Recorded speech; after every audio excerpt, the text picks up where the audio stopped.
Qué alegría tan grande poderte saludar de nuestro ministerio Monte Olivar. A donde quiera que te encuentres, te saludamos efusivamente. Gracias por permitirnos entrar a tu hogar y a tu corazón. Ahora, si no eres miembro de nuestro canal de YouTube, te invitamos a suscribirte mediante la campanita acá abajo para que te suenen cada vez que nosotros subamos un video explicativo de la palabra. Hacemos enseñanzas semana a semana para edificar espiritualmente la vida de cada una de las personas que nos oyen en este tipo de enseñanza. La gloria y la honra sea para nuestro Señor. Solo somos un canal de bendición para todos aquellos que nos escuchan alrededor de todos los países a los cuales nos ha permitido el Señor llegar. Ahora traemos un tema muy importante en el pueblo de Dios. Es una explicación de una de las parábolas más fuertes del Señor Jesús que está en Lucas 10. Y vamos a leer desde el versículo 30 en adelante. Esta explicación bíblica la hacemos porque uno de nuestros hermanos más queridos nos pidió que hiciéramos esta explicación bíblica. Así es que respondemos a cada uno de los correos, respondemos a cada una de las inquietudes, porque la idea es aclarar mediante la guía del Santo Espíritu de Dios para que podamos juntos aprender de la palabra. Y leeremos desde el versículo 30. Y dice: respondiendo Jesús dijo: un hombre descendía de Jerusalén a Jericó y cayó en manos de ladrones, los cuales le despojaron e hirieron. Se fueron dejándole medio muerto. Aconteció que descendió un sacerdote por aquel camino y viéndole pasó de largo. Asimismo un levita llegando cerca de aquel lugar y viéndolo pasó de largo. Pero un samaritano que iba de camino vino cerca de él y viéndole fue movido a misericordia. Qué bendición, mi querido hermano, contar con esta parábola del buen samaritano explicada acá en la palabra de Dios. Aquí vemos que hay tres personajes. Uno es un sacerdote, otro un levita y otro un samaritano. ¿Por qué el sacerdote y los levitas son representando el pueblo religioso de aquel entonces? Es decir, que vamos a establecer un poquitito la diferencia entre lo que es sacerdote y levita. El sacerdocio, mi querido hermano, era destinado a los oficios en el tabernáculo y en el templo. Los levitas eran aquellos que eran los guardianes del tabernáculo. Más que todo, su parte significativa se dio cuando era a través del caminar del pueblo judío, pueblo hebreo en el desierto. Los levitas acampaban alrededor del tabernáculo viendo esto para que la ira de Dios no transgrediera dentro del pueblo del Señor. ¿Por qué? Porque nadie podía acercarse al tabernáculo más que el sacerdote, y si no, eran muertos. Lo vamos a ver en la palabra del Señor para que veas una mejor explicación. Acá lo veremos explicado en la Biblia y vamos a ir al libro de Números, capítulo 3, versículo 10.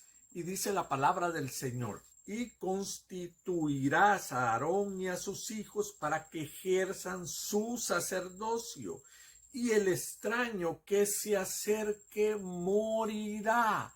Es decir, acá los levitas estaban en protección del tabernáculo, pero los encargados a oficializar todo servicio en el tabernáculo y en el templo eran los sacerdotes. Ahora, ¿por qué menciona sacerdotes y levitas en este camino? Este camino era, de acuerdo a Flavio Josefo, era donde más transitaba, las personas que más transitaban por este camino eran sacerdotes y levitas. Asimismo, dice también en Flavio Josefo, Guerra a los Judíos, que en este camino era frecuentemente los asaltos. Es por eso que en esta parábola se describe a una persona asaltada. En este camino, por lo general, se transitaba en convoyos, se transitaba en grupo de gente para evitar este tipo de siniestros que ladrones salían al acecho en este camino, de acuerdo a las escrituras de Flavio Josefo, quien es un testigo ocular de los judíos. Nos gusta consultar también cuando hay un testigo ocular o cuando la parte hebrea o la parte judía es muy importante para que puedas comprender mejor las escrituras. Entonces vemos acá que había una tercera persona, es el samaritano. Tanto el levita como el sacerdote pasaron de largo y vieron nada más tirado a esta persona, mas no le ayudaron. Pero sí el samaritano, quien era su enemigo, le ayudó. Fue movido a misericordia, dice la palabra del Señor. Entonces, continuando con la lectura en el capítulo 10 de Lucas, iremos para continuar al versículo 34. Y dice, y acercándose vendó sus heridas, echándole aceite y vino, y poniéndolas en cabalgadura, lo llevó al mesón y cuidó de él. Otro día, al partir, sacó 2 denarios y los dio al mesonero, y le dijo, cuídenle, y todo lo que gaste de más, yo lo pagaré cuando regrese. Como vemos acá, primero le aplicó vino. El vino era parte que se aplicaba a las heridas por su contenido de alcohol. Era prácticamente dentro de la medicina parte para limpiar las heridas. Vemos por eso que le había aplicado el vino, pero nos llama la atención de que lo subió en su cabalgadura. Es decir, le dio su lugar como prójimo, lo dio porque para él era muy importante, cosa que ahora muchos en el pueblo de Dios no se está haciendo, como el Señor Jesús aplicaba acá en esta parábola, que quién era el prójimo. El significado bíblico de prójimo viene del vocablo plesión, que significa el próximo. En los tiempos de Jesús estaban los fariseos y los escribas, a los cuales ellos le llamaban prójimos solo a los de su misma raza y religiosidad. No salían de ahí de los lazos de ellos. El prójimo, acá vemos en la palabra del Señor que el prójimo es el próximo. Por la palabra plesión significa próximo. Estaban muy alejados de la realidad, de lo cual ellos creían que solo los prójimos eran los de su misma religiosidad. Esto está muy alejado de la realidad y de su significado bíblico. Era tan fuerte en este grupo que se vestían de blanco y eran los únicos, entre ellos se llamaban santos, lo cual, como acabo de mencionar, está muy alejado de la realidad. En los tiempos actuales se está dando mucho de que se está rechazando al prójimo. Cuando vemos acá el próximo, puede ser tu amigo, puede ser tu enemigo, pero el Señor Jesús te habla de que amar al prójimo es la ley. Dice Gálatas 5:14, porque toda la ley en esta sola palabra se cumple. Amarás a tu prójimo como a ti mismo.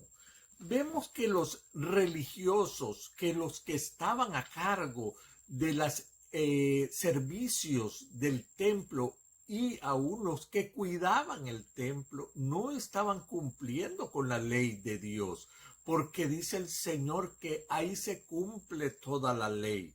Vemos al enemigo cumpliendo la ley. Aquí daba un mensaje el Señor Jesús, porque esto, hermano, también se está dando en la actualidad dentro de lo que son los líderes religiosos o personas que están a cargo de predicar la palabra del Señor.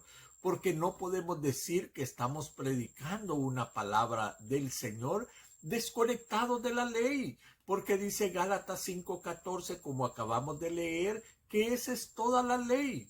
Y si no la estamos cumpliendo, no estamos predicando la palabra del Señor. Estamos predicando otra cosa, más no la palabra del Señor.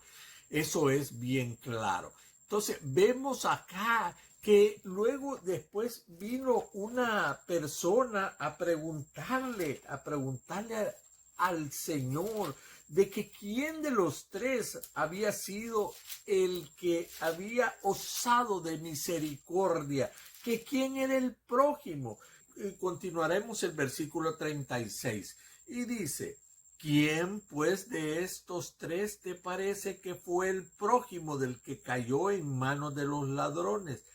Él le dijo: el que usó de misericordia con él. Entonces Jesús le dijo: ve y haz tú lo mismo.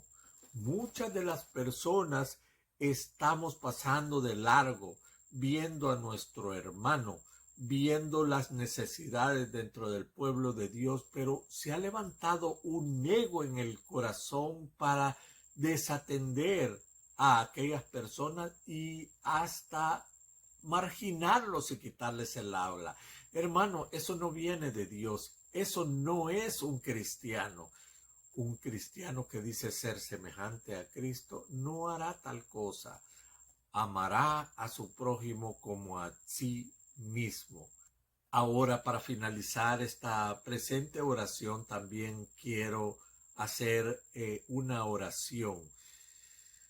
Amantísimo y Padre Celestial, yo te quiero dar gracias, poderoso Rey, Señor, porque siempre edificas a través de tu palabra, Señor, porque sabemos que usted no nos ha dejado a ciegas, nos ha dejado una linda palabra para poder alumbrar nuestros pies, porque dice su palabra que lámpara es a nuestros pies. Gracias, poderoso Rey, porque podemos transitar por ese camino recto. Señor, esta enseñanza nos deja mucho en nuestro corazón para saber quién es nuestro prójimo, quién es el prójimo verdaderamente, y que no importando la condición, sea amigo o sea enemigo, debemos atender sus mandatos. Gracias, poderoso Rey, por esta enseñanza, Señor, que edifica mucho tu pueblo, Señor. Gracias por cada una de las enseñanzas que nos permite presentar en tu nombre, Señor. Hoy te pedimos, Padre de la Gloria, que nos sigas iluminando a través de tu Santo Espíritu, Señor. Que sea usted, Señor, el que guíe su pueblo, sea usted el que vaya delante de nosotros enseñándonos y mostrándonos ese camino. Gracias, poderoso Rey. Todo esto se lo pido en el poderoso nombre de su Hijo Santo Jesús. Amén y amén. Si tú tienes alguna pregunta o algún tema que nos quieras mandar para que podamos hacer una enseñanza al respecto, no dudes en hacerlo. Nuestro correo te lo desplegamos acá en pantalla: ministeriomonteolivar@gmail.com. Si tienes una petición de oración, haznosla llevar. Tenemos un equipo de oración también orando por cada una de las peticiones que el pueblo nos envía. Fue un privilegio poder llegar a tu hogar y a tu corazón con esta palabra explicativa, y nos vemos en la siguiente enseñanza. Que Dios te bendiga.